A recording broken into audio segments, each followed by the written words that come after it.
Siria está aquí, a 8 horas de avión de España. Es la mitad de grande y su población se concentra aquí. ¿Por qué? Porque toda esta zona es un enorme desierto, pero un desierto muy importante. Tiene 1/3 de las reservas de petróleo del mundo y también de gas natural, según algunos el nuevo petróleo.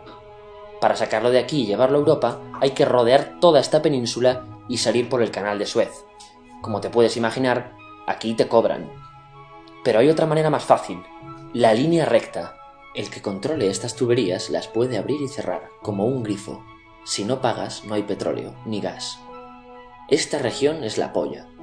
La civilización en el planeta empieza en 3 sitios y este es uno de ellos. Mesopotamia, aquí. Sumer, que te sonará menos, pero es el puto inicio de todo. Aquí también. ¿Recuerdas la Torre de Babel de la Biblia? La hicieron estos tíos. Egipto, aquí. Siempre ha sido un punto de contacto entre Oriente y Occidente, dando a Asia salida al Mediterráneo. Quizá por eso aquí nacen las principales religiones monoteístas, el judaísmo, el cristianismo y el islam. El islam es el último que llega y de hecho acoge a las 2 anteriores. Adán, Noé, Moisés, Jesucristo son considerados profetas islámicos. Bueno, al grano. Como la zona es la hostia, todos han querido controlarla y siempre ha estado dentro de algún imperio. Persas, griegos, los romanos. El imperio romano termina partiéndose en 2, y finalmente solo sobrevive esto. Ahora es cuando la última religión monoteísta, el Islam, construye su propio imperio.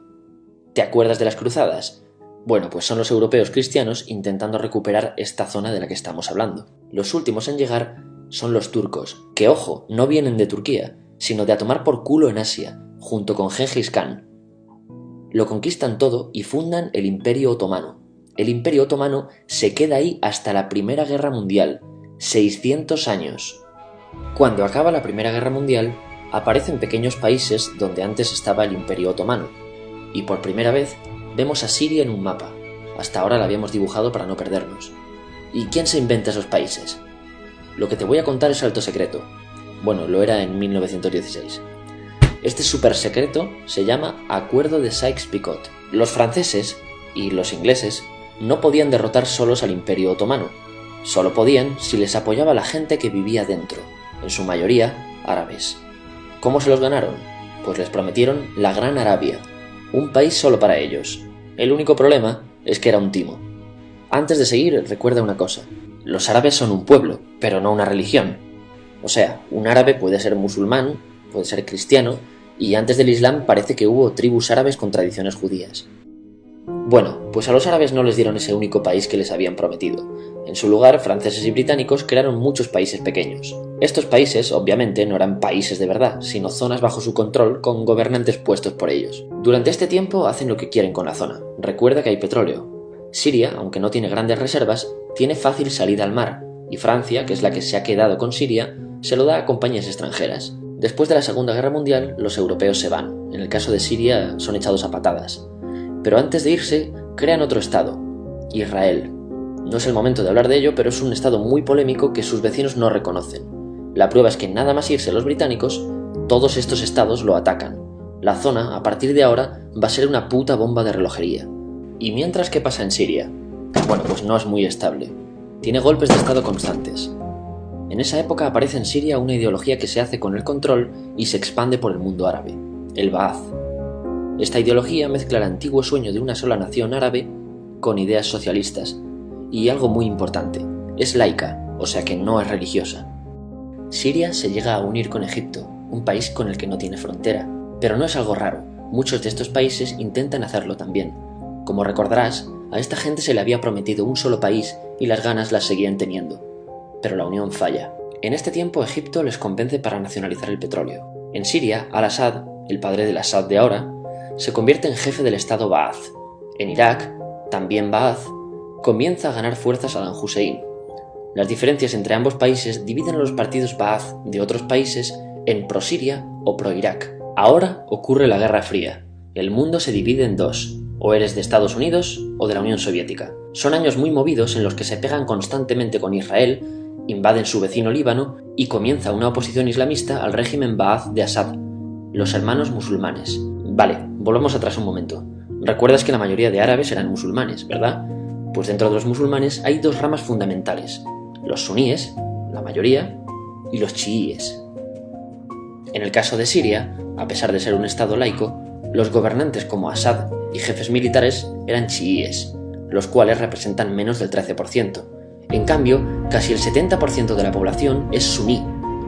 Un dato curioso es que los cristianos son casi el 10%. Que los chiíes controlen el gobierno y el ejército mosquea a la población suní, y este sentimiento es aprovechado por los hermanos musulmanes, islamistas radicales suníes.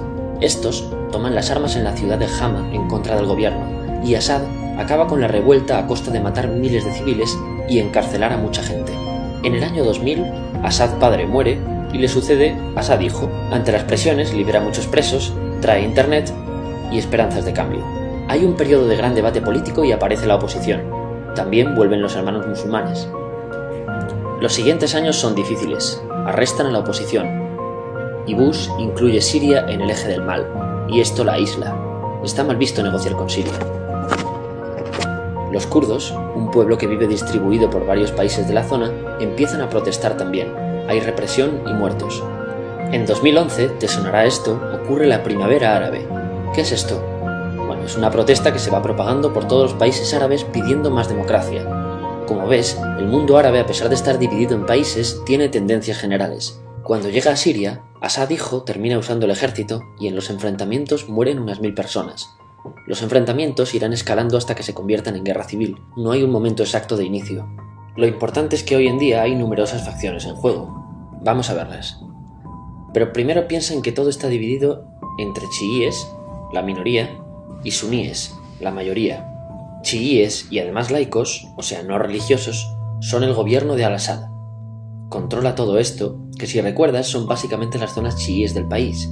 El gobierno de Assad está enfrentado al resto. También mayoritariamente laico, pero suní, es el Ejército Libre de Siria o FSA en inglés.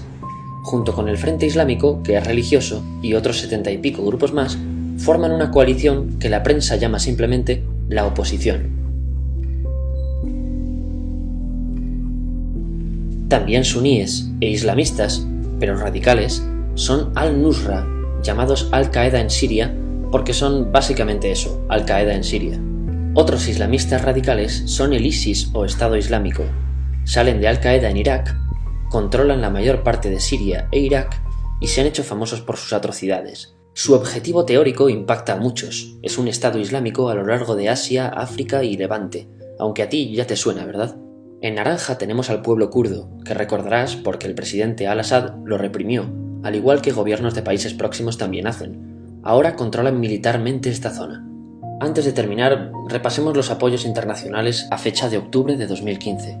Las fuerzas de Al-Assad son apoyadas por Rusia, que ya tenía base militar en el país antes del conflicto, por Irán y por China. Todos son países de lo que Europa llama Oriente. En contra de Assad, apoyando a la llamada oposición, luchan Estados Unidos, Turquía, Francia, Gran Bretaña y Arabia Saudí. Podemos terminar con algunas conclusiones. Te advierto que esto ya es pura opinión. Si recapitulamos, vemos que la región es estratégica. Por su situación privilegiada, todos la quieren. Siria siempre ha estado bajo el paraguas de grandes imperios. Piensa que hace 100 años la actual Francia era Francia, Gran Bretaña era Gran Bretaña, pero es que hace 200 también, y hace 300 también, y hace 400 también. En cambio, Siria solo es Siria desde hace menos de 100 años, y solo se gobierna a sí misma desde hace poco más de 50. Además, jamás decidieron sus fronteras, se las impusieron. Europa divide Oriente Medio a su antojo para controlarlo, diseñando países sin tener en cuenta su población. Muchos historiadores dicen que todo pueblo tiene la necesidad de manejar su propio destino, pero estos ingredientes que hemos visto juegan en contra de proyectos como la Siria Ba'ath, que encima usa la represión para mantenerse. En última instancia, producen una guerra civil. En este contexto no es extraño que aparezcan actores que se alimenten de la desesperación, el sentimiento suní de opresión y la visión de Occidente como invasor. ISIS usa la identidad árabe y la mitología de antiguos imperios. Cuando quieras entender el presente, pregúntate: ¿y el pasado?